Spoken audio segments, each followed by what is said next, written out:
Hello, welcome Jim Fetzer to Geezy Truth News. It is January 3rd, 2021. Thank you very much for coming on. Please, let's hear it all. Oh, it's a great pleasure to be with you. We have a situation where the Vice President's reversed course. He was opposed adamantly to even hearing objections.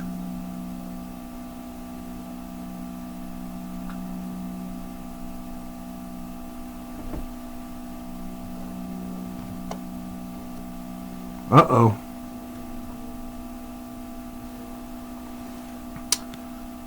We got some technical difficulties.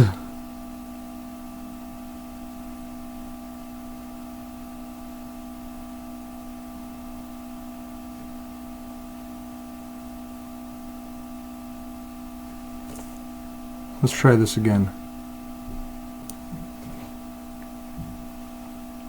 So please continue, Jim. So I think Pence may have been worried that if he didn't appear to be more accommodating, that not only his reputation but his life might be at stake. We even had a report from Pence declaring he was going to abandon politics after this act of treason. I mean, it would have been obvious after the fact. Meanwhile, Sidney Powell has put together a 270-page documentation of voter fraud, election theft, with a 21-page executive summary. Now, I believe what Sidney has done is to fulfill the predicate of the President's executive order of 12 September 2018, where if there is massive foreign interference, then he is entitled to seize the assets of the foreign companies and prosecute their personnel, where it even extends to media sources that are actively promoting the theft of the election. While that report was originally thought to be coming from the Director of National Intelligence, I believe what Sidney Powell has done will now enable the President to take the measures that the executive order authorized him to take under the circumstance of proof of massive foreign fraud. This would even extend to the New York Times, the Washington Post, CNN, MSNBC. Meanwhile, the word on Capitol Hill is that Mitch McConnell and Nancy Pelosi are trying to figure out rule changes that would block the Electoral College objection. This is quite outrageous and shows that neither of them actually believe in democracy, that they're both a disgrace, where they join others who have betrayed the United States, including the Chief Justice, as I shall explain. Meanwhile, Mark Meadows, the President's Chief of Staff, has observed that over 100 House members plan to object to the Electoral College vote. And Mitch McConnell is losing his grip on the Senate because we now have a dozen senators who are declaring that there must be an emergency 10-day audit of the election, or we are going to reject the electors from the disputed states on January 6th, including Ted Cruz of Texas, Ron Johnson, Wisconsin, James Langford, Oklahoma, Steve Daines from Montana, John Kennedy, Louisiana, Marsha Blackburn, Tennessee, Mike Bound, Indiana, Senators-elect Cynthia Lummis of Wyoming, Roger Marshall of Kansas, Bill Hagerty of Tennessee, Tommy Tuberville of Alabama. They've all issued a statement about what's taking place here. In my opinion, if the Biden-Harris team is allowed to come to office and inaugurated on the 20th of January, we will have a civil war at hand, because there are plenty of American patriots who are not going to see the Biden-Harris takeover based on a grossly flawed election, the complete theft of democracy from the United States, and where they're willing to put their lives on the line to make sure it does not happen.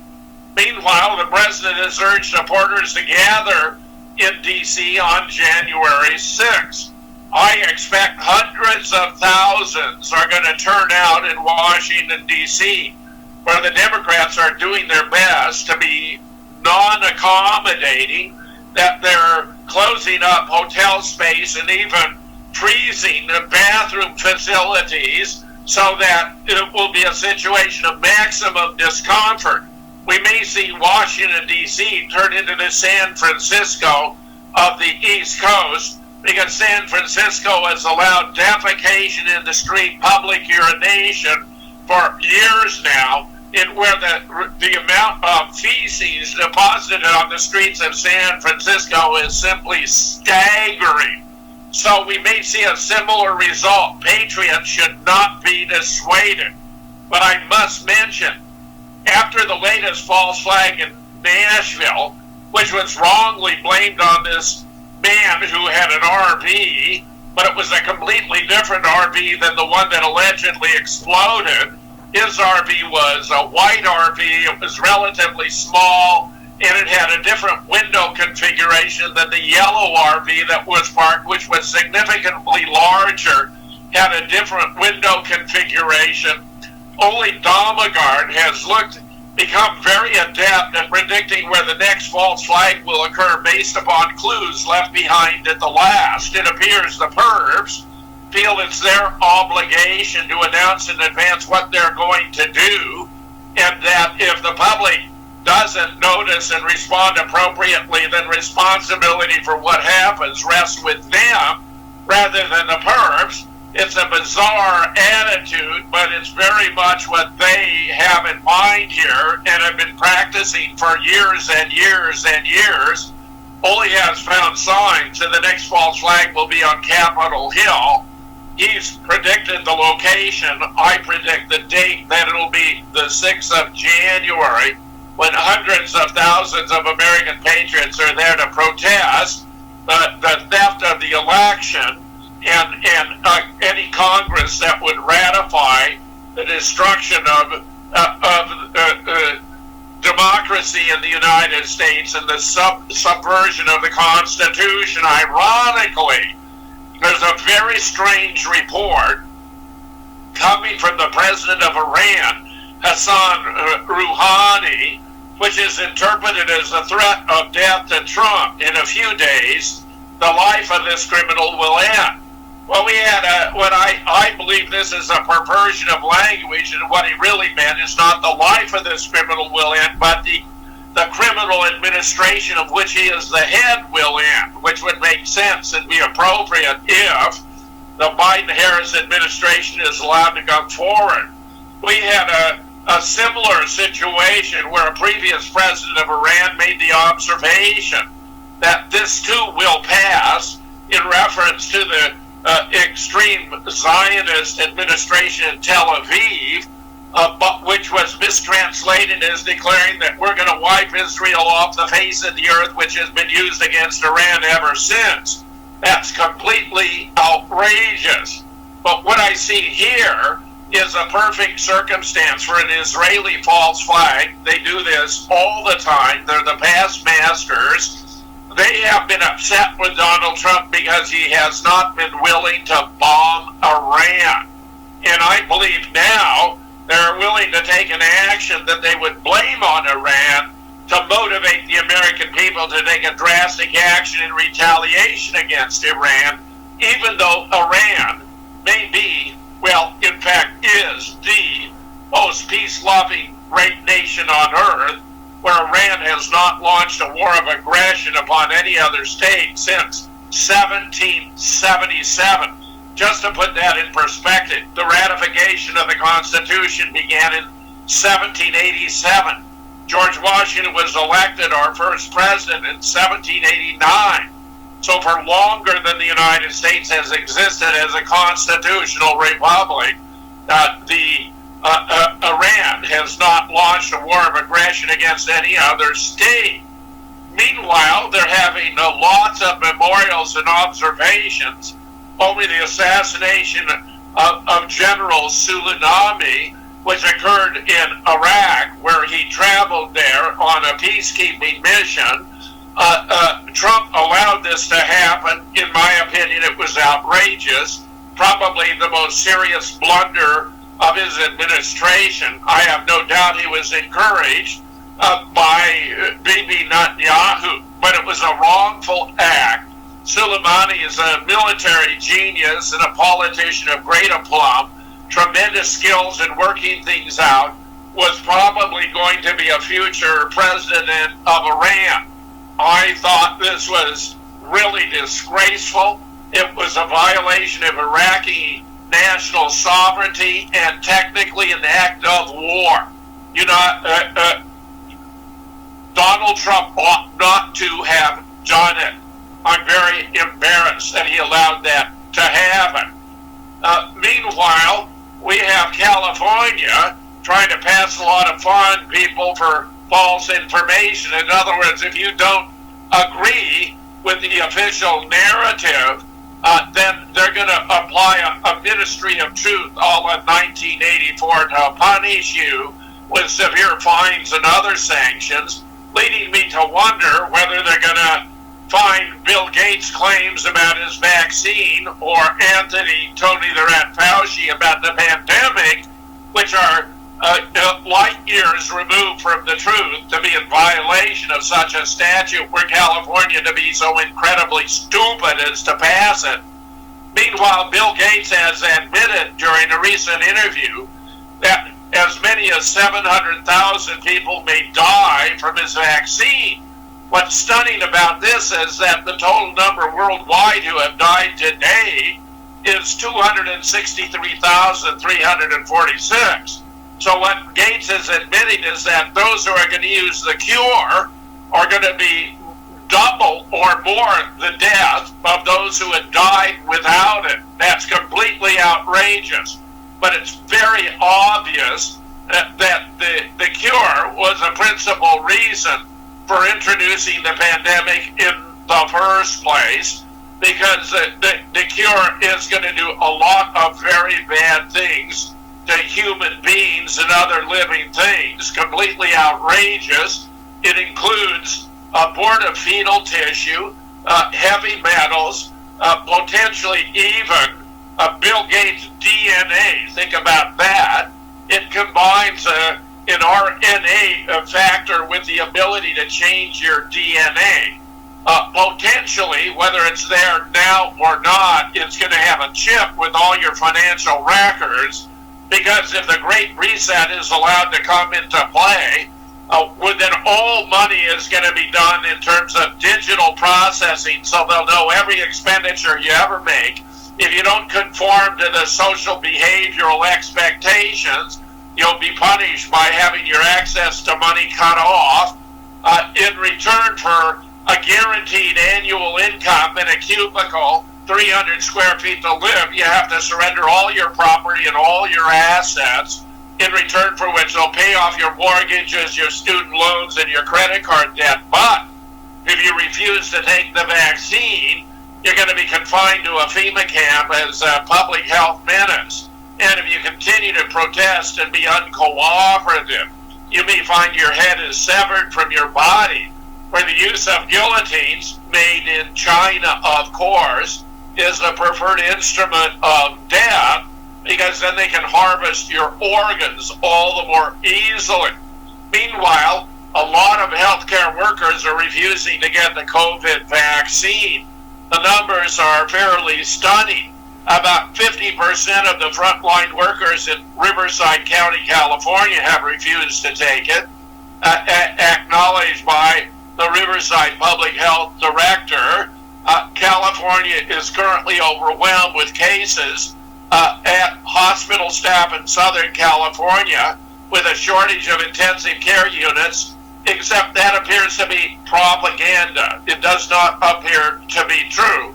It turned out they made similar claims about European hospitals when the pandemic first broke out, and already back in May, on May 24th, I had a major report about the coronavirus fraud, the fake pandemic that was staged, where Oli had sent me links to European mortality tables, and where it was obvious this was fraudulent because there was no increase, no spike in mortality shown in those mortality tables, and where we have a new report from Johns Hopkins, now being massively suppressed, showing there's no increase in overall death numbers for 2020 versus 2019, meaning, once again, there is no pandemic.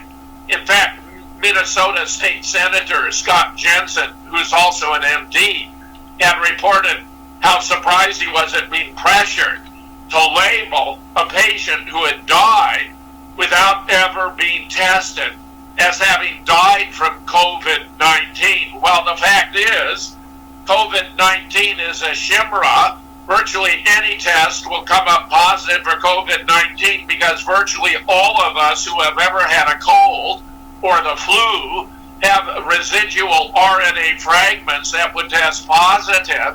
But where the president of Tanzania, who's a very smart guy, when sent the test kits, had them tried out using the principles of science based on observation, measurement, and experiment on motor oil, goats, fruit.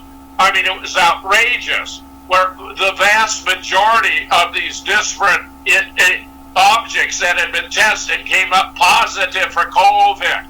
They did not inform the laboratory what they were doing, and they gave them names, even to the motor oil, a name, an age, and a sex, just as they did for the goat, just as they did for the mango-like fruit that was tested. It was outrageous and demonstrated this is a monster hoax where both John Rappaport and Edward Hendry have demonstrated the ambiguity in the use of the word case. They're coming up with all these cases, and see, the number of cases is growing and growing and growing. But that doesn't mean the number of individuals who are infected is growing and growing and growing, because as much as 98% of the positive tests turn out to be false positives. Someone testing for the COVID-19 virus who does not have the COVID-19 virus. Nevertheless, it's been wreaking havoc throughout the United States and disrupting all kinds of activities which Americans would normally enjoy for no good reason whatsoever, but because Anthony Fauci is a part of the scam to destroy the United States and the middle class, where David Icke was the very first to observe that the whole plan was to wipe out small businesses so that Americans would no longer have a way of earning money and thereby become more dependent upon the state, where these stimulus checks are laying a foundation for future payments from the state, where you're unable to work and you become basically a serf or slave of the state. It's not a future I or any other self-respecting human being would prefer. But it's all going forward apace under the guise of the fake coronavirus pandemic, where you can learn more about it if you go to JimTheConspiracyGuy.com. JimTheConspiracyGuy.com, where Tony the Rat has done more damage to the United States than all of our foreign enemies in history. You can combine Adolf Hitler, Joseph Stalin, and Emperor Hirohito of Japan. And Anthony Fauci has done more damage to the United States than all three of those foreign adversaries put together. It's completely outrageous. He opposed HCQ, for example, which was a cheap, readily available antidote that functions as virtually a miracle cure for viruses like HCQ, by suppressing the results of a study published in the journal Virology in 2005, where Anthony Fauci was well aware because he's a director of the National Institutes of Health and the journal is published by the National Institutes of Health. This is all completely outrageous and disgusting. Meanwhile, we know that a wonderful lawsuit that was submitted by Texas to the Supreme Court was rejected on specious grounds. To wit, Texas has not demonstrated a judicially cognizable interest in the manner in which other states conduct their elections. That was authored, it appears, by Chief Justice Roberts, but it's outrageous. Every citizen of the United States ought to have standing in how different states conduct their elections, because they're violating equal protection under the law. That Trump votes and voters are not being handled the same way as Biden votes and voters, where Lynn Wood appears to have evidence of why the Chief Justice acted in this fashion, where we have reports of a lot of yelling and screaming between the members of the Supreme Court over this matter, where he's raising the question. Answers to two simple questions will tell we the people all we need to know about Chief Justice John Roberts. Where the two questions he raises are you recorded discussing Justice Scalia's successor before the date of his sudden death? How did you know that Scalia was going to die? And the second question, are you a member of any club or cabal requiring minor children as an initiation fee? This seems to go together with his discovery from unreliable source that Roberts arranged an illegal adoption of two young children from Wales through Jeffrey Epstein, and where we know Jeffrey Epstein was engaged in pedophilia. This is all outrageous, and perhaps even worse, from some points of view. Lynn Wood has tweeted a phone call between Justice Roberts and Justice Breyer, during which Justice Roberts tells Justice Breyer that he would make sure, quote, the mother effer would never get reelected. A phone conversation discussing how to work to get Trump voted out, which in my opinion not only disqualifies the Chief Justice from any case brought before the court that involves the election, but from participating in any case before the court. The Chief Justice deserves to be removed from the Supreme Court, to be impeached if necessary, if he doesn't have the grace or dignity to resign. Meanwhile, the Secretary of State of Georgia has been caught.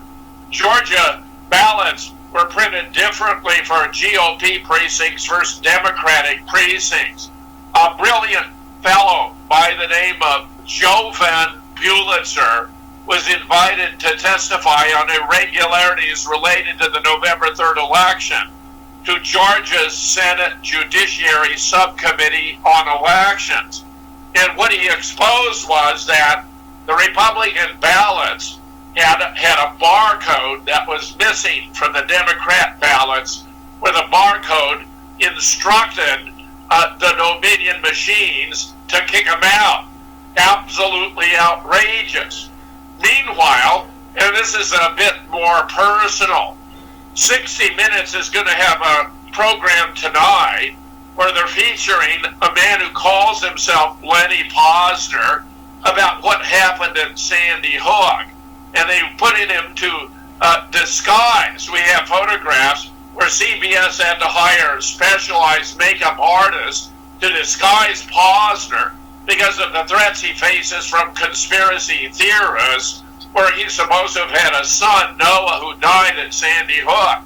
Well, this man brought a lawsuit against me for my book, Nobody Died at Sandy Hook, in which I brought together 13 experts, including 6 current or retired PhD professors, where we established that the school had been closed by 2008, that there were no students there, and that they conducted a FEMA drill, technically a mass casualty exercise involving children, and pretended it had been a live event in order to promote gun control.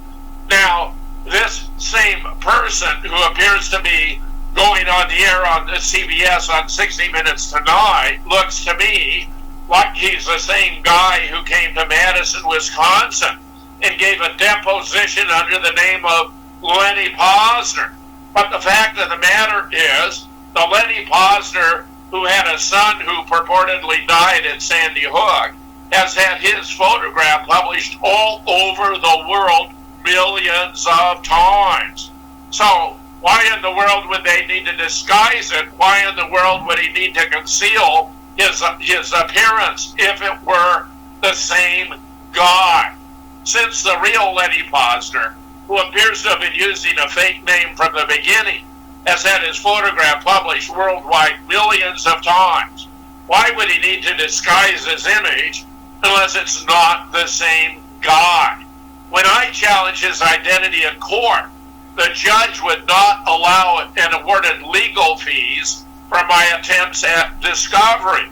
You can find a blog about it at jamesfetzer.org entitled Conspiracy Theorist Held in Contempt of Court, which reported on the first of several actions by the court to punish me. I have there photographs of the original Lenny Posner compared to a photo of the man who appeared for a video deposition in Dane County, which is in the files, which are publicly available for the court case in Dane County. Meanwhile, we established that they faked the kids at Sandy Hook by using photographs of older kids when they were younger, where Kelly Watt, who is a brilliant colleague of mine, had observed the similarity between the photographs of Noah Posner and his older stepbrother Michael Wagner, and offered the conjecture after sharing them with friends who said, oh yes, that's the same person. 6 of us went together to collaborate on a blog. We discovered they had the same eyes, the same eyebrows, the same nose, the same shape of skull, the same ears, and where I sent a dear colleague of mine, Larry Rivera, who's done brilliant work establishing or confirming that Lee Oswald was in the doorway of the Texas School Book Depository when the JFK motorcade passed by, on the basis of a superposition of images of Lee Oswald on the man in the doorway and of Billy Lovelady superimposed on the man in the doorway, where it's clearly Lee Oswald and not Billy Lovelady, which we already knew on the basis of the height, the weight, the build, the shirt, and the T-shirt, which corresponded to those of Lee Oswald when he was arrested. Indeed, the Dallas police were so aware of the similarity, they forced Lee to take off his outer shirt, a long-sleeve, richly textured shirt, and have his mug shot in his T-shirt to obfuscate the similarity. Meanwhile, I have a fascinating post from a commentator on my blog who writes, the Democrats are trying to push through the certification of Biden's victory. If it happens, Trump could appeal to the Supreme Court, which could very reasonably declare that only state legislatures have the constitutional prerogative to choose the electors, which none of them has done heretofore. So SCOTUS can request that all 7 states in question have their electors certified by their state legislatures within 1 week. If not enough state legislatures throw their election to Biden to equal 270 electoral votes, then the House has a responsibility for selecting the president on the basis of a vote where each state gets 1 vote, and because 26 are controlled by Republicans and only 24 by the Democrats, the expectation would be that Trump would be reelected. The reason he believes SCOTUS could rule that way is, first, it does fit within the framework of the Constitution, which declares specifically that state legislature have the power to determine how the electors of their states cast their votes. And second, the dressing down by the corrupt pedophile Roberts last month, which pissed off Alito and Thomas, may have done the same with the 3 new Trump judges. So we'll see what happens. Just remember, it's not about the virus. It's all about control. And if you go to False Flag Conspiracies 2020, I repeat, falseflagconspiracies2020.com, you'll find the archives for the False Flag and Conspiracies 2020 virtual conference I organized and moderated on the 5th and 6th of December 24 presentations are available there. Check it out. I did this in my belief, my agreement, that the secret of freedom lies in educating people, the secret of tyranny in keeping them ignorant. Amazing, Jim. What do you think the prediction? What are your predictions coming up here on Biden? What's the chance of Biden winning? Is Trump gonna win on the 6th and then inaugurate 20th and so on and so forth? Well, I most certainly hope that the Congress does the right thing, or in the alternative that the Supreme Court in particular, straightens it out, because, and I guarantee you this with 100% certainty, if neither the Congress nor the Supreme Court straighten this out, there will be a new civil war that will begin on January 6th or in the immediate aftermath, because the institutions of government will have failed us. Too many Americans care about the Constitution and democracy to allow a communist socialist takeover of the United States. It would confirm John F. Kennedy's observation that those who make peaceful reform impossible make violent revolution inevitable. I stand with the patriots. This theft of our nation must not be allowed to stand. And with Nathan Hale, who observed, I regret that I have but one life to give for my country. That's right. And Jim, as a last question, what do you think? So I've had over the past few months, I've had a couple videos banned on YouTube with you in it, and I was wondering what it could have been that triggered the bans. The recent video that you and I did has not been banned yet, and I was wondering what kind of trigger words might have might trigger some videos to be banned and some not. What do you think might be that? Well, I mean, my name is almost certainly by itself going to lead to banning, because I have been practicing collaborative research, or bringing together groups of experts to dissect complex and controversial events of our time of enormous political significance, beginning with JFK, but also 9/11, and subsequently Sandy Hook, the Boston bombing, Orlando and Dallas, Charlottesville, Parkland, even Las Vegas. After Amazon banned Nobody Died at Sandy Hook, my series editor, Mike Palachick, and I recognized we need to find another outlet for our publications, and we founded Moon Rock Books. Well, as of today, 12 volumes have been published at Moon Rock Books. Amazon has banned 6. My YouTubes and videos have regularly been taken down, which is why I've established a channel, actually friends and supporters established it in my behalf on BitChute. So look for the BitChute Jim Fetzer, and you should be able to find host hundreds of my presentations, because I have been doing a daily newscast, originally known as Real Deal Reports, now Need to Know, with different colleagues that you can find there, and also on my Twitter account at Jim Fetzer. I believe the American people are entitled to know the truth about their own history, and I'm going to do everything I can, as long as I can, to bring that truth to them. Amen, and God bless, Jim Fetzer. Thank you very much. That's exactly right, and God bless. Grateful. This country. We're gonna do it. Well, I really appreciate having this opportunity to join you today.